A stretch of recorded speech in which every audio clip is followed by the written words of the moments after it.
João 8,32 diz: e conhecereis a verdade, e a verdade vos libertará. Esse versículo está falando para aquele que não é cristão, ou está falando para o cristão? Ou está falando para ambos? A gente às vezes acha que a Bíblia está sendo direcionada especificamente para aquele que não é cristão quando fala de libertação, quando fala de condenação, quando fala de não obediência, quando faz um chamado à obediência ou à sabedoria. Mas a Bíblia inteira é para os cristãos. A Bíblia inteira está falando para os cristãos, diretamente para aquele que quer conhecer, aquele que segue os seguidores de Cristo, que são os cristãos. Então, quando a Bíblia em João 8,32 fala: e conhecereis a verdade, e a verdade vos libertará, ela está falando especificamente para você que conheceu Jesus. E também fala para o não cristão, mas especificamente para nós, que um dia conhecemos Jesus. Mas como assim a verdade vai me libertar? Ainda preciso ser livre? Sim, nós precisamos ser livres, sim. Nós estamos sujeitos sempre a sermos pegos pela nossa própria mente. Uma má interpretação bíblica, um mau entendimento das escrituras pode nos aprisionar, pode nos prender num loop infinito ou sequencial da vida, onde a gente não consegue sair. A nossa falta de fé vem das nossas crenças erradas e a gente precisa ser liberto desses pensamentos. A nossa religiosidade nos prende no nosso próprio mundo. A gente acaba criando uma imagem de Deus que não é. A gente acaba criando na nossa mente, para nós mesmos, uma imagem do Senhor, da qual Ele não apresentou pra gente. Esses dias eu falava sobre cura, e cura é um assunto muito delicado, porque às vezes a gente tem fé para acontecer tanta coisa, mas na hora de orar, de tomar posse daquilo que a palavra diz, sabe? Imporão as mãos sobre os enfermos e eles serão curados. Às vezes a gente não faz porque a gente acha assim: e se eu orar por alguém e a pessoa não for curada, o que vai acontecer? A gente acaba esquecendo que essa responsabilidade não é nossa. A gente tem que orar, a gente precisa orar por cura. Precisamos orar para sermos curados, sarados. E quem é que vai curar? É a nossa fé? Não é minha fé que cura, irmão. Não é a minha atitude, não é a minha imposição de mãos, não é a minha capacidade de crer, não é a minha intercessão. É sempre Jesus, é sempre Ele que efetua a cura. Então, a responsabilidade de curar não é minha, é dele, o sobrenatural é Ele quem exerce. E essa é uma das mentiras que a nossa mente acaba criando e a gente precisa ser liberto dessas coisas. Então, na maioria dos casos em que a gente vive pedindo, em que a gente pede as coisas ao Senhor, em que a gente procura buscar algo em Deus e a gente não recebe, é porque existem vários fatores, na verdade. Não é porque eu tenho, eu não fiz, ou Deus.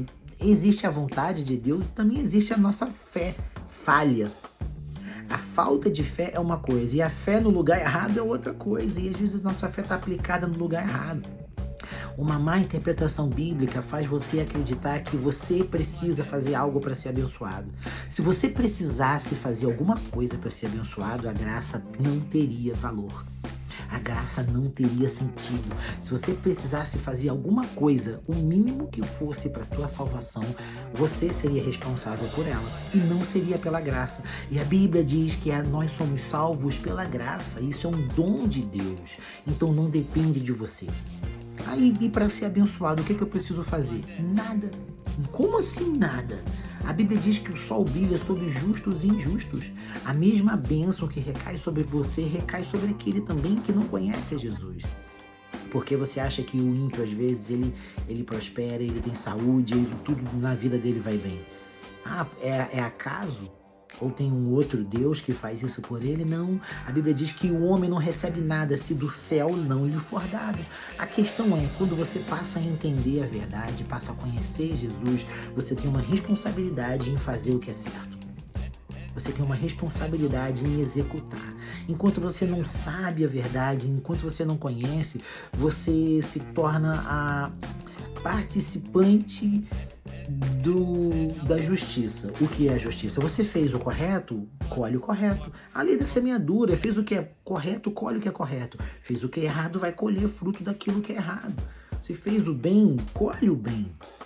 Não quer dizer que em todos os momentos a nossa colheita vai ser boa. Às vezes nem colheita temos, às vezes ela atrasa, são as temporadas da vida. Mas a gente precisa ser cristão firmes, responsáveis e maduros o suficiente para entender que as bênçãos na nossa vida não dependem da minha quantidade de oração, não depende da minha força de vontade em não faltar o culto, não depende da minha aplicação diária da Bíblia, porque às vezes você faz isso tudo e não é abençoado. Ah, como assim Deus não abençoa? Porque não é vontade dele para tua vida. Então não adianta, você pode mover o mundo com a tua fé e se não for vontade de Deus, não vai acontecer. E às vezes a gente se pega tão despercebido, né? Assim, aéreo, voando nas nossas mentes, na nossa mente, na nossa mentalidade, que a bênção de Deus chega e você nem percebe. E você fala, como? Eu não pedi, eu só pensei. E a gente acha que fez alguma coisa porque eu só pensei e Deus abençoou. Por que isso acontece às vezes? É porque nós estamos no lugar certo. A gente plantou em algum momento e a colheita chega sem avisar. Ou por acaso a planta que você coloca ali, ela te avisa, eu tô crescendo, amanhã vai dar flor. Não é, é natural, é orgânico. Então, enquanto a minha fé ela é orgânica, ou seja, ela cresce naturalmente enquanto eu ouço a palavra, os frutos da fé também vêm naturalmente. E é desse jeito que as coisas acontecem. Eu preciso crer na palavra. E eu só posso crer ouvindo a palavra. E por isso que João fala, e conhecereis a verdade e ela vai libertar. E conhecer a verdade não está ligado apenas em ouvir a Bíblia.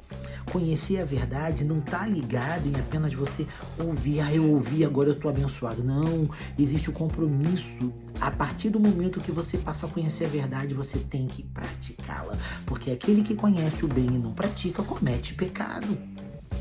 Você sabe o que é certo e não faz, tem alguma coisa errada, então contigo e comigo. Então é um processo que a gente precisa praticar.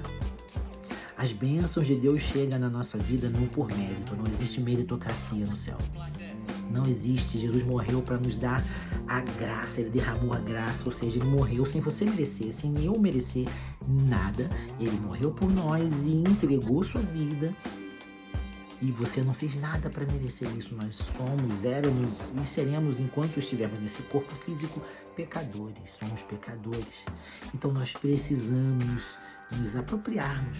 Precisamos agarrar firmemente a palavra de Deus e ficar pegado nela, porque ela explica a graça. E a graça é tudo isso que a gente está falando aqui. As bênçãos de Deus chegam sem você merecer, elas vêm organicamente. À medida que eu entendo a palavra, é gerado fé em mim. E a fé produz os frutos da fé. A fé gera obediência, produz a minha persistência, a minha oração eficaz, oração.